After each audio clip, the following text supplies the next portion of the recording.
Ndugu yangu, katika maisha yako usije ukamdharau mtu yoyote yule katika hii dunia, sawa? Siku moja Malik ibn Dinar aliingia katika mji wa Basra.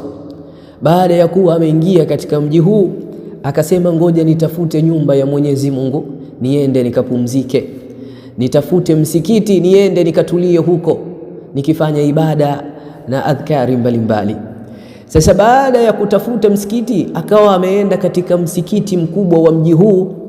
Alipofika pale, akakuta watu wengi sana wanaswali katika msikiti huu, sawa? Watu wamejaa mpaka nje. Akawauliza, ma balukum, bana, kuna jambo gani hapa? Mbona leo sio yaumul Eid wala sio siku ya Ijumaa kusema watu wajae hivi msikitini? Ni katika siku za kawaida tu. Wakamwambia, ndugu yangu, sisi hapa tuna shida ya mvua. Imepita muda mrefu mvua haijanyesha, ukame umetanda, sasa jua limekuwa kali mno, sawa?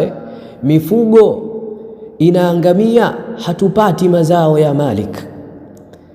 Malik ibn Dinar akasikitika, akaingia nao katika swala. Akasema, nikaingia nao kuswali, tukaswali swala ya dhuhri tukiwa wengi hivyo hivyo, tukaswali swala ya al-asr, tukaswali swala ya maghrib, tukaswali swala ya isha, na kila baada ya kuswali tunaswali swala ya mvua ya kumuomba Allah azza wa jalla ateremshe mvua. Lakini katika swala zote hizi wingu halikubadilika hata kidogo, hakukutokea hata dalili moja ya kuonyesha kuwa mvua itateremka muda wowote ule.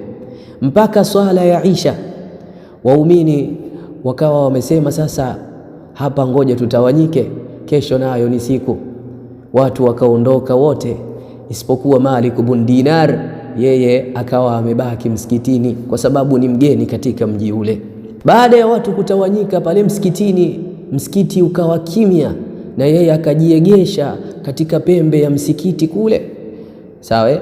Na zamani kulikuwa hakuna taa hizi ambazo zimeenea sasa hivi, kwa hiyo kulikuwa kuna kiza ambacho kimetanda msikitini.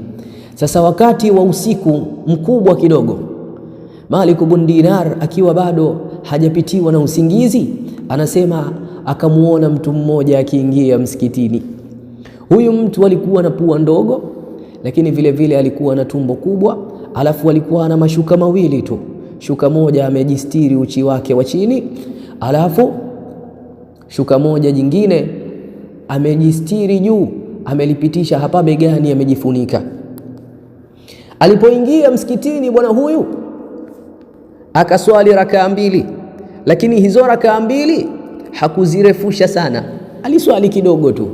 Baada ya kumaliza kuswali rakaa mbili, akaangalia nyuma, akaangalia kulia, akaangalia kushoto, akaangalia mbele. Baada ya kuhakikisha hakuna mtu yoyote yule ambaye anamuona, huyu bwana akanyanyua mikono yake akiwa ameelekea qibla, alafu akasema maneno haya, ilahi wa sayyidi wa maulaya, ewe Mola wangu, ewe Bwana wangu, ewe ambaye unayasimamia majambo yangu ya Allah, habasta alqatra an biladika lituaddiba ibadaka, umezuia mvua katika mji wako ili kuwapa adabu waja wako, sawa? Kwa sababu katika sababu ambazo zinasababisha mvua ikatike ni makosa na madhambi ya waja. Pale ambapo wanamkosea sana Allah, basi Allah anaizuia mvua, ndugu zangu katika imani, ili kuwapa adabu watu. Sasa huyu bwana anasema, ewe Mwenyezi Mungu, umezuia mvua katika mji wako ili kuwaadhibu waja wako. Fa as'aluka ya haliman dhaana, ninakuomba ewe mwenye huruma, ewe mwenye kuwaonea waja wako huruma, ewe mwenye upole, ewe mkarimu, ya man la yu'rafu khuluquhu minhu illa aljudu, wewe ambaye haifahamiki tabia yako isipokuwa tabia ya ukarimu na upole na kutoa sana, sawa? Antusqiyahum saa saa saa, uwanyesheleze mvua sasa hivi, sasa hivi, sawa? Sasa hivi ya Allah, na kila muda wanyesheleze mvua hawa, wateremshie mvua waja wako. Allahu akbar. Malik ibn Dinar anasema huyu bwana hakuwa mwenye kuteremsha mikono yake chini kabla hajamaliza dua yake, wingu likatanda, alafu mvua ikaanza kuteremka. Ndugu zangu katika imani, mvua kubwa sana ikashuka. Sawa, huyu bwana baada ya kumaliza dua yake akachomoka ndani ya msikiti, akaanza kwenda anakoelekea. Malik ibn Dinar akasema, hata man hadha ar-rajul, bwana huyu bwana ni nani? Uridu an a'rifa hadha ar-rajul, nataka nimtambue huyu mtu ni nani ambaye ana kabul ya kupokelewa dua yake muda huo huo. Akatoka nje ya msikiti akaanza kumfuata. Ilikuwa ni usiku sana, mvua inanyesha, na yule bwana anapita katika vichochoro vya mji ule wa Basra, anapotelea huku na huku. Malik ibn Dinar akasema, hata mimi ni mgeni. Akawa anachukua matope anaweka alama katika zile nyumba ambazo wanakuwa wanapita. Akaenda mpaka akafika katika sehemu moja, yule bwana akaingia katika ile nyumba. Malik ibn Dinar akachukua matope akaipaka ile nyumba vizuri sana, akarudi zake msikitini. Kesho yake akaamka asubuhi, akaanza kumfuatilia huyu bwana, akafuata zile alama alizokuwa akiziweka wakati anamfuatilia kwenye kiza kinene na mvua kubwa. Akaenda mpaka akaikuta ile nyumba, lakini baada ya kufika kwenye ile nyumba akakuta ile ni nyumba ambayo wanauzwa watumwa. Akaingia ndani akamkuta yule muuzaji, akamuuliza, bwana, kuna mtu mmoja mimi nataka kumnunua, kuna mtumwa mmoja kama yupo hapa anahitaji mimi kumnunua. Akamwambia basi sawa, angalia hapa. Akamuonyesha watumwa ambao ni wazuri sana, wana sura nzuri. Akasema hapana. Akamuonyesha watumwa ambao wana nguvu za kufanya kazi, wako vizuri, hawana shida yoyote ile. Malik ibn Dinar akasema hapana. Akaonyeshwa weusi, akaonyeshwa weupe. Akasema hapana. Kwa sababu gani? Kuna mtu mmoja anamtafuta, alimkarili yule bwana ambaye alikuwa ana pua ndogo, alafu vile vile alikuwa na tumbo kubwa. Huyu bwana yuko wapi? Hakumuona. Katafuta sana Malik, anawaangalia wale watumwa, anasema hapana, mimi nikimuona nitamjua, nilimkarili yule mja wa Allah azza wa jalla. Basi akamwambia mimi ndio ninao hao. Sasa wakati anatoka pale Malik ibn Dinar, baada ya kukata tamaa, anarudi, anasema nitampata wapi mtu huyu? Itakuwa nilikosea nyumba au vipi? Anatoka pale nje akakuta kuna kijumba kimejengwa cha mbao. Akauliza, je, humu kuna mtu yoyote? Kamuuliza yule ambaye anauza watumwa. Akasema ndio, lakini aliyomo humo, wewe umesema unahitaji mtumwa, huyo aliyomo humo la yasluh, hawezi kufanya chochote. Sawa, hana lolote huyo, hawezi kukusaidia. Akamwambia niuzie. Akasema hapana bwana, siwezi kukuuzia bwana Sheikh. Usije ukanilaumu ukasema huyu bwana kaniuzia mbuzi kwenye dunia, nitakuuziaje mtu ambaye hawezi kazi yoyote, hawezi kufanya lolote huyo? Ndio maana tumemtenga huko, ili asije akachaguliwa na mtu watu wakaona kama mimi nawafanyia ghish. Malik akamwambia niuzie kwa bei yoyote unayoitaka wewe. Yule bwana akamwambia nipe hela yoyote, mchukue bwana, utakuwa umenipunguzia mzigo. Basi Malik ibn Dinar akamchukua akaenda naye. Sawa, akaenda naye mpaka nyumbani. Lakini baada ya kufika nyumbani kwake, huyu mtumwa akamuuliza Malik ibn Dinar, akamwambia ya sayyidi, ewe bwana wangu, hivi kwa nini umeninunua mimi? Kwa nini umeamua kuninunua mimi wakati pale kuna watumwa uliambiwa wana nguvu, wana uwezo, weupe, weusi, sawa, wazuri, watumwa ambao wanaweza kukufaa katika kazi zako, lakini ukaambiwa mimi sifai kwa lolote, lakini bado ukataka kuninunua kwa gharama yoyote. Sababu ni nini? Akamwambia sababu wewe ni mja wa Allah azza wa jalla, sababu wewe kipawa chako ni kingine, wewe ni mtu mwingine mbele ya Mwenyezi Mungu subhanahu wa ta'ala, ndio maana mimi nimekununua.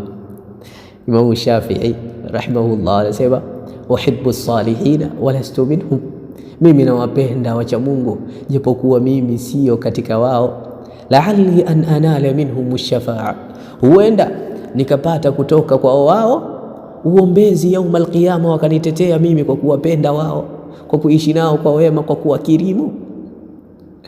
wa akrahu man bida'atuhu ma'asi wa in kunna sawa'an fil bidaa, na namchukia sana yule ambaye bidhaa yake yeye ni maasiya, mtu mwenye kufanya maasiya hata kama tuko sawa katika kufanya hayo maasi. Sawa?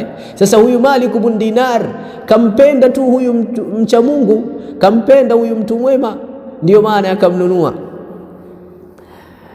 Yule bwana akasema, sio mimi ambaye uliniona jana pale msikitini. Akamwambia, ni wewe, mimi nilikuona msikitini. Sawa?